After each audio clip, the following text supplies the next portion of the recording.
Olá, meus irmãos, a paz do Senhor Jesus. Eu sou a pastora Renata Caruso, da Igreja Missão Ictus no Brasil, e hoje eu estou aqui mais uma vez com vocês para mais um vídeo da nossa playlist Leitura Cronológica da Bíblia em um Ano. Hoje, dia 7 de abril, onde nós vamos fazer a leitura no livro de 2 Samuel, do capítulo 13 ao 15. Você que tem acompanhado a leitura bíblica, nós estamos seguindo aí um plano cronológico, tá bom? E estamos fazendo a leitura numa Bíblia com linguagem contemporânea, de que fica mais fácil o entendimento. Espero que você goste dessa interpretação, dessa narração aqui, e que possamos, assim, juntos entender melhor a palavra do Senhor, guardar a palavra do Senhor no nosso coração, como diz a palavra, para não pecarmos contra o Senhor, amém? E que possamos, assim, seguir amando o Senhor, entendendo quem é o Senhor para nós e quem nós somos diante do Senhor e aquilo que Ele quer das nossas vidas, amém? Então, vamos seguir, então, o plano cronológico. Hoje nós vamos fazer a leitura aqui, então, do capítulo 13, começando, então, no capítulo 13, né? Segundo livro de Samuel, capítulo 13. Algum tempo se passou. Absalão, filho de Davi, tinha uma irmã muito atraente, chamada Tamar. Amnon, que também era filho de Davi, se apaixonou por ela. Ficou obcecado pela irmã a ponto de adoecer. Ela era virgem e ele não sabia como se aproximar dela. Amnon tinha um amigo, Jonadab, filho de Simeia, irmão de Davi. E ele era muito astuto. Ele perguntou a Amnon: por que você está definhando dia a dia, filho do rei? Não vai me dizer o que o perturba? Amnon respondeu: é Tamar, irmã do meu irmão Absalão. Estou apaixonado por ela. E Jonadab sugeriu: faça o seguinte, vá para a cama e finge estar doente. Quando seu pai vier visitá-lo, peça a ele: mande minha irmã Tamar preparar uma comida para mim e me servir, mas ela deve prepará-la aqui, onde eu possa vê-la. Amnon foi para a cama e fingiu estar doente. Quando o rei foi visitá-lo, Amnon pediu: mande minha irmã Tamar preparar alguns bolos aqui onde eu possa vê-la e ser servido por ela. Davi mandou o recado para Tamar, que estava em casa naqueles dias: vá à casa do seu irmão Amnon e prepare algo para ele comer. Tamar foi para a casa do seu irmão Amnon, na qual ele estava deitado. Ela fez a massa, preparou os bolos e os assou, enquanto ele a observava de sua cama. Mas quando ela trouxe a assadeira para servi-lo, ele não quis comer. Amnon disse: mande que todos saiam da casa. Depois que todos saíram, ele disse a Tamar: traga comida ao meu quarto, no qual podemos comer com privacidade. Ela levou os bolos que tinha preparado para o quarto do seu irmão, mas quando ela estava pronta para servi-lo, ele a agarrou e disse: venha para a cama comigo, irmã. E ela disse: não, meu irmão, não me violente. Isso não se faz em Israel. Não faça essa loucura. Onde eu me esconderia depois? E você cairia em desgraça. Por favor, peça permissão ao rei, e ele permitirá que eu me case com você. Mas ele não quis saber. Era mais forte que ela, por isso a estuprou. Imediatamente, Amnon começou a sentir aversão por ela, mais intensa que o amor que tinha antes. E ele disse: levante-se, saia daqui. Mas ela disse: não, meu irmão, por favor, isso é pior do que o que você acabou de fazer comigo. Mas ele não quis saber. Chamou seu criado e ordenou: leve esta mulher embora e tranque a porta depois que ela sair. O criado a mandou embora e trancou a porta. Ela vestia uma túnica de manga comprida, pois era assim que as princesas virgens se vestiam na adolescência. Tamar jogou cinzas sobre a cabeça, rasgou a túnica, escondeu o rosto com as mãos e saiu chorando. Seu irmão Absalão perguntou: o que houve? Amnon abusou de você? Deixa, minha irmã, não conte nada a ninguém. Ele é seu irmão. Não se incomode com isso. Tamar, muito traumatizada, foi morar na casa de Absalão. O rei Davi soube de tudo o que aconteceu e ficou furioso, mas não repreendeu Amnon. Davi o amava muito porque era o primogênito. Absalão não dirigiu mais a palavra a Amnon, nem boa nem ruim. Passou a odiá-lo depois que ele abusou de sua irmã Tamar. 2 anos se passaram. Certo dia, Absalão tosqueava ovelhas em Baal-Hazor, perto do território de Efraim, e convidou todos os filhos do rei para festejar.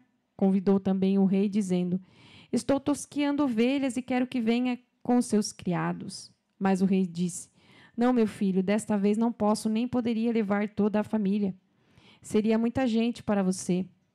Apesar de Absalão insistir, Davi não aceitou, mas deu ao filho sua bênção.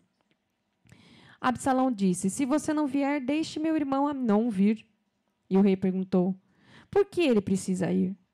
Absalão tanto insistiu que o rei concordou e permitiu que Amnon e os demais filhos do rei fossem festejar com ele.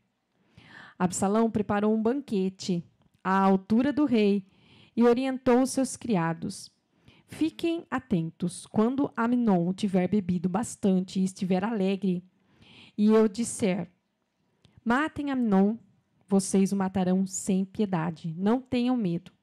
A responsabilidade é minha. Coragem, vocês vão conseguir. Os criados de Absalão fizeram a Amnon exatamente o que o seu senhor, tinha determinado. Os outros filhos do rei, assustados, montaram em suas mulas e sumiram. Estavam ainda a caminho quando o rei ouviu os rumores. Absalão acabou de matar todos os filhos do rei. Não sobrou nenhum. O rei imediatamente rasgou as próprias roupas e jogou-se ao chão. Todos os que presenciaram a cena fizeram o mesmo.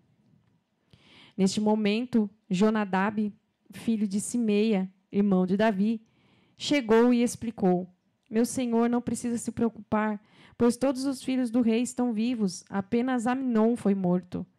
Isso aconteceu porque Absalão estava furioso desde que Amnon abusou de sua irmã Tamar. Então, meu senhor, o rei não precisa imaginar o pior achando que todos os seus filhos morreram. Repito, apenas Amnon morreu. Depois disso, Absalão fugiu. Naquele momento, a sentinela viu uma nuvem de poeira subindo da estrada de Horonaim, na encosta da montanha.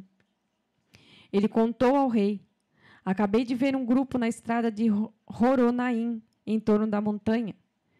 Então Jonadab disse ao rei: veja, são os filhos do rei voltando, como eu disse. Logo que ele terminou de falar, os filhos do rei entraram, chorando desesperadamente. O rei e todos os seus criados se juntaram a eles e choraram muito. Davi ficou de luto muito tempo pela morte do seu filho. Depois de fugir, Absalão pediu asilo a Talmai, filho de Amiúde, rei de Gesur. Ficou ali 3 anos. O rei finalmente desistiu de perseguir Absalão, pois já tinha se consolado pela morte de Amnon. Segundo Samuel, capítulo 14. Joabe, filho de Zeruia, sabia que o rei, no fundo, ainda se importava com Absalão. Por isso mandou buscar uma mulher sábia que vivia em Tecoa e a instruiu, dizendo: finja que está de luto. Use roupas pretas e não arrume o cabelo, para dar a ideia de que você está há muito tempo de luto por algum ente querido. Depois vá falar com o rei. Joabe a instruiu sobre o que dizer. A mulher foi à presença do rei, prostrou-se respeitosamente diante dele e disse: ó rei, ajuda-me. E ele perguntou: como posso ajudar? Ela disse: sou viúva, meu marido morreu, eu tinha 2 filhos. E um dia os 2 brigaram na fazenda e não tinha ninguém perto para apartar a briga. Um deles feriu o outro e ele morreu. Depois toda a família ficou contra mim, exigindo que eu entregasse o assassino para que eles os executassem por causa do irmão que ele tinha matado. Eles querem eliminar o herdeiro e apagar a última centelha de vida que tenho. Se isso acontecer, não restará nada de meu marido sobre a terra, nem sequer meu nome. Por isso tive a ousadia de vir falar com o rei, o meu senhor, sobre essa questão. Eles estão destruindo a minha vida, eu estou com medo. Pensei comigo mesma, vou falar com o rei, talvez ele faça alguma coisa. Quando o rei souber o que está acontecendo, ele intervirá e me salvará do abuso daquele que está querendo se livrar de mim, de meu filho e da herança de Deus. Como sua serva, decidi. O que o rei, o meu senhor, decidir encerrará o assunto, pois o meu senhor é como um anjo de Deus, que sabe discernir entre o bem e o mal. Que o Eterno seja com o Senhor. O rei disse, volte para casa, vou cuidar disso para você. A mulher de Tecoa disse, assumo toda a responsabilidade pelo que acontecer. Não quero constranger o rei, nem manchar sua reputação. O rei prosseguiu, traga o homem que está perturbando você, vou fazer que ele pare de incomodar. A mulher respondeu, invoque o rei o nome do Eterno para que esse vingador não acabe com tudo, matando meu outro filho. E ele disse, assim como vive o Eterno, nenhum fio de cabelo cairá da cabeça de seu filho. E ela também perguntou, posso pedir mais uma coisa ao meu senhor? E ele respondeu, certamente. A mulher disse, por que então o rei faz exatamente isso com o povo de Deus? Com esse veredito, o rei condena a si mesmo, pois não deixou voltar seu filho exilado. Todos nós vamos morrer um dia. A água derramada não pode ser juntada novamente, mas Deus não tira a vida. Ele faz que o exilado possa voltar. O rei disse, vou fazer uma pergunta. Peço que me responda com sinceridade. Ela respondeu, com certeza que o rei fale. E o rei prosseguiu, Joabe tem alguma coisa a ver com isso? A mulher respondeu, por sua vida, ó rei, meu senhor, ninguém pode escapar, desviando-se para a direita ou para a esquerda na presença do rei. Sim, foi o seu servo Joabe que armou tudo isso e pôs as palavras em meus lábios. Ele fez isso porque queria resolver o assunto, mas o meu senhor é sábio como o anjo de Deus, sabe como resolver as coisas na terra. Depois disso, o rei disse a Joabe, tudo bem, farei isso. Traga de volta o jovem Absalão. Joabe prostrou-se em profunda reverência e bendisse o rei. Agora reconheço que ainda conto com o favor e a confiança do rei, pois o Senhor aceitou o conselho do seu servo. Joabe se levantou, foi a Jesur e trouxe Absalão de volta para Jerusalém. O rei determinou, ele pode voltar para casa, mas não poderá comparecer à minha presença. Assim, Absalão voltou para casa, mas não tinha permissão para ver o rei. Em todo Israel não havia homem tão elogiado pela sua beleza quanto Absalão. De cima a baixo não havia nele nenhum defeito. Quando cortava o cabelo, ele sempre cortava bem curto, na primavera, porque ficava muito pesado. O peso era de 2,4 kg. Absalão teve 2 filhos e uma filha. Ela se chamava Tamar e era muito bonita. Absalão viveu 2 anos em Jerusalém, mas não podia ver seu pai. Davi, certa vez, ele pediu a Joabe autorização para ver o rei, mas Joabe não autorizou. Tentou de novo e Joabe se negou a dar permissão. Então disse a seus criados, prestem atenção, a fazenda de Joabe fica ao lado da minha, e ele plantou cevada. Vão lá e ateiem fogo na plantação. Os criados de Absalão fizeram o que ele mandou e puseram fogo na plantação. Deu certo, não demorou muito e Joabe apareceu na casa de Absalão, perguntando, por que seu pessoal queimou minha plantação? E Absalão respondeu, veja, mandei chamar você dizendo, venha depressa, quero que você vá ao rei e pergunte a ele, por que você me trouxe de volta de Jesur? Seria melhor ter ficado lá. Permita que eu compareça à presença do rei. Se ele me considerar culpado, que mande me matar. Joabe apresentou a questão ao rei e Absalão foi chamado. Ele entrou na presença do rei, prostrou-se em reverência diante dele, e o rei beijou a Absalão. 2 Samuel, capítulo 15. Com o passar do tempo, Absalão adquiriu um carro, cavalos e 50 guarda-costas. Toda manhã, ele se posicionava na estrada perto da entrada da cidade. Sempre que alguém aparecia com uma questão para o rei resolver, Absalão o chamava e dizia: "De onde você vem?"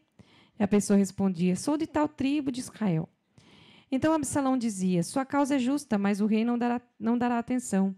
E dizia ainda: "Por que ninguém me constitui juiz dessa nação? Qualquer pessoa poderia trazer sua causa e eu resolveria de maneira justa e transparente." Sempre que alguém o tratava com reverência, ele não se afetava, tratava a pessoa como igual, com abraço e beijo. Absalão fazia isso com todos que vinham tratar de algum assunto com o rei e conquistou a simpatia de todos de Israel. Passados 4 anos, Absalão foi falar com o rei: "Permita que eu vá a Hebrom cumprir um voto que fiz ao Eterno. Quando morava em Gesur, em Arã, seu servo fez esse voto: se o Eterno me levar de volta a Jerusalém, prestarei culto ao Eterno." E o rei respondeu: "Vá com a minha bênção." Logo depois, Absalão partiu para Hebrom. Mas, nesse meio tempo, Absalão tinha enviado em segredo mensageiros por todas as tribos de Israel com esta mensagem: "Quando vocês ouvirem o som de trombetas, gritem: Absalão é rei em Hebrom." 200 homens de Jerusalém acompanharam Absalão, mas tinham sido convocados sem saber de nada. Agiam na inocência.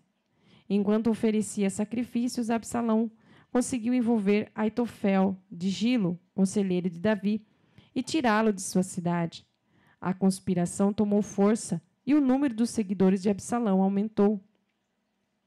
Alguém veio dizer a Davi: "Toda a nação está seguindo Absalão." Davi convocou todos os que eram leais a ele em Jerusalém e disse: "Precisamos sair daqui, do contrário, ninguém escapará de Absalão. Vamos depressa, ele está a ponto de atacar a cidade para nos matar." Os partidários do rei disseram: "O que o rei, o nosso senhor, determinar, faremos. Estamos com o Senhor até o fim." Então o rei e toda a sua família fugiram a pé. Ele deixou 10 concubinas cuidando do palácio. Assim, devagar, todos saíram e pararam na última casa da cidade. Todos os soldados desfilaram diante dele, todos os queretitas, os peletitas e os 600 que tinham vindo com ele de Gate. O rei chamou Itai de Gate e disse: "O que você está fazendo aqui? Volte para o rei Absalão. Você é estrangeiro aqui e recém-chegado de seu país. Eu não arriscaria levar você, uma vez que eu mesmo não tenho lugar certo para ficar. Volte e leve sua família com você. Que a bondade e a fidelidade do Eterno estejam com você." Mas Itai insistiu: "Assim como vive o Eterno e vive o rei, meu senhor, onde meu senhor estiver, lá estarei também, seja para a vida, seja para a morte." Davi concordou: "Tudo bem, vamos então." E foram todos. Itai de Gate, com todos os seus homens e todas as crianças que estavam com ele. Todo o povo chorava, vendo o grupo passar. Quando o rei atravessou o vale do Cedron, o exército tomou a estrada para o deserto. Zadok também estava lá, e os levitas estavam com ele, carregando a arca da aliança de Deus. Eles puseram a arca de Deus no chão, e Abiatar ficou ali até que todos deixaram a cidade. Então o rei deu ordens a Zadok: "Leve a arca de volta para a cidade. Se o Eterno for bondoso para comigo, ele me trará de volta e me mostrará o lugar em que a arca estiver. Mas se disser: não estou contente com você, então ele poderá fazer comigo o que quiser." O rei orientou o sacerdote Zadok: "Este é o plano. Volte para a cidade pacificamente, levando seu filho Ahimaás e Jonatas, filho de Abiatar. Ficarei esperando no lugar do deserto, do outro lado do rio, até você me mandar notícias." Assim, Zadok e Abiatar levaram a arca de Deus de volta para Jerusalém e a deixaram lá, enquanto Davi subiu ao Monte das Oliveiras, chorando, caminhando com a cabeça coberta e os pés descalços. Disseram a Davi: "Aitofel se juntou aos conspiradores com Absalão." Ele orou: ó Eterno, que os conselhos de Aitofel sejam insensatos. Quando Davi se aproximava do topo da montanha, na qual se costumava adorar a Deus, o arquita Husai, com roupas rasgadas e terra sobre a cabeça, estava aguardando. E Davi disse: se você vier comigo, será mais um peso na bagagem. Volte para a cidade e diga a Absalão: estou pronto para servir a você, ó rei. Fui servo de seu pai, agora sou seu servo. Fazendo isso, você confundirá os conselhos de Aitofel por mim. E os sacerdotes Zadok e Abiatar já estão lá. Conte a eles tudo o que você ficar sabendo no palácio. Os 2 filhos deles, Ahimaás, filho de Zadok, e Jonatas, filho de Abiatar, estão com eles. Qualquer coisa que você souber poderá ser trazida a mim por intermédio deles. Husai, amigo de Davi, chegou a Jerusalém no momento em que Absalão entrava na cidade. Amém, meus irmãos? Somente até aí. Fique conosco e até a próxima leitura. A paz do Senhor Jesus.